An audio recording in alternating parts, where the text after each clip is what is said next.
नमस्कार दर्शक बंधु स्वागत कर सिद्धांत टीवी आउर एक नूतन वीडियो को आपण मानक दर्शक बंधु आज आपमती एक वीडियो नहीं आसी निश्चित भाव में आपंकर कार्य लगे या सठिक उपाय जदि आप कार्यविधि करेंगे निश्चित आप दैनिक जीवन में यह सफलता आसब। दर्शक बंधु वीडियो देखा पर प्लीज चैनल टी सब्सक्राइब करनी धन्यवाद। यह एमती एक फूल जार निश्चित भाव में आपंकर कार्य लगे कई कई अंचल यार कौन नामकरण रखिंट किंतु यह सदाबिहारी गछ कहुए सदाबिहारी फूल कहुए। ये फूलटी दुई प्रकार होता है, गोटे धला रंगर गोटे गोलापी रंगर। ये दुईटी फूलर भिन्न भिन्न कार्य राशि थाए। मन रखु धला फूलर एक भिन्न रंग कार्य राशि थाए और गोलापी फूलर भिन्न कार्य राशि थाए। प्रथमे आपण मु कहि रखुची ये धला फूलर कार्य कौन आसी थाए। ये धला फूल को जदि आपणकर विधि विधान सहित करुछंती ताले यह आपण कौन सफलता दे थाए। जदि आपण जानिछंती आपणकर शनि 2.5 किंबा 7.5 पड़ी आपण कुंडली रे राहु ग्रास करिछि ताले एई सब समस्या जदि अछि आपणकर ये धला फूल अत्यंत निहायती आवश्यक अछि। एई फूल को जदि आपण महादेव मंदिर अर्पण करुछंती निश्चित भाव में आपण को यह ग्रह खंडन होता है। यही फूल को जो महाप्रभु को अर्पण करेंगे जलदान करेंगे यही मंत्रटी जदि आप बोली फूलटी अर्पण करुछंती निश्चित भाव में आपण ग्रह खंडन होता है।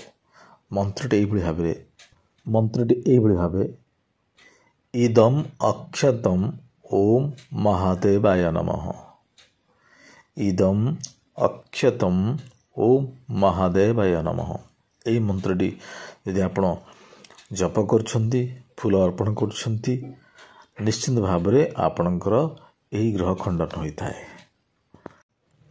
एवं धला फूल आउ कौन कार्य अच्छी जदि आपणकर धनर समस्या अच्छी धनर अभाव अच्छी सठिक रूपे आपण कर्म कर किंतु धन रहूना कि धन आसुना यही समस्या दूर कर धला फूलटी किभली भावे कौन तार विधि विधान अच्छी कौन कले ये समस्याटे दूर हम जदि आप सत् सहित विश्वास सहित करेंगे निश्चित भाव आप सफलता पाइबे।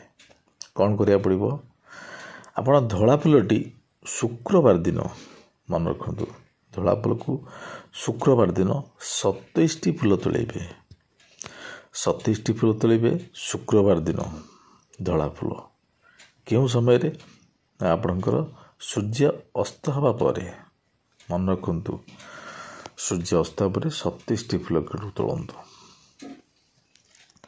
तोलिया पर कौन करेंगे कौन लाल कपड़ा नेबे आपण फूल टी माला करिया पड़ो से आप सूतार व्यवहार करेंगे नहीं कदली पटुकार व्यवहार करेंगे अति सरुर कदली पटुका व्यवहार करेंगे। ये 27 फूलटी को आप बांधि नि एक माला प्रस्तुत करेंगे एक लाल कपड़ा रखिए से लाल कपड़ा रे आप हलदीर एक स्वस्तिक चिन्ह करंतु से हलदीर स्वस्तिक चिन्ह हो गला आपण कपड़ा उपरे तापरे आपण ए फूलटी रखंतु जो 27 फूल माला करिसेंती ए फूलटी से रखंतु से किसी सिंदूर छिंची दिंतु मन रखु ए किसी सिंदूर छिंची दिंतु जदि आपणकर माँ लक्ष्मी सिंदूर अच्छी सिंदूर लगातु नचेत गृह थिबा सिंदूर व्यवहार करें। शुद्ध घी माँ पाखे गृह जो मंदिर आप गृहर जो ठाकुर घर अच्छा जोटी आप प्रस्तुत कर शुद्ध घी एक दीप जलांतु माँ पाखे माँ लक्ष्मी पाखे शुद्ध घीटी जलांतु।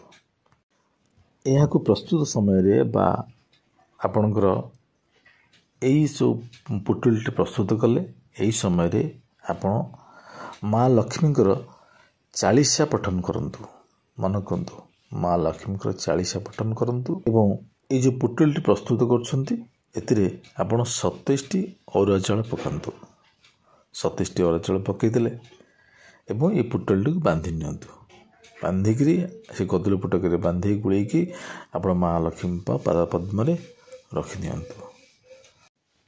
ମନେ ରଖନ୍ତୁ, ଏହାକୁ ଆପଣ ଶୁକ୍ରବାର ଦିନ କରିଥିଲେ ଯଦି ଆପଣ 27ଟି ଫୁଲ ନେଉଛନ୍ତି ବା 21ଟି ହେଲେ ତା'ର ଭିନ୍ନ ପ୍ରକାର ବ୍ୟବସ୍ଥା ଅଛି, ଭିନ୍ନ ପ୍ରକାର ନୀତି ନିୟମ ଅଛି। ଯଦି ଆପଣ 27ଟି କରୁଛନ୍ତି ଆପଣ 4ଟି ଶୁକ୍ରବାର ଏଭଳି ଭାବେ କରିବେ। ତ 4ଟି ଶୁକ୍ରବାର ଯେଉଁ କରିବେ କ'ଣ ସବୁଥରକ ଏଇଭଳି ଭାବେ କରିବେ? ନାହିଁ।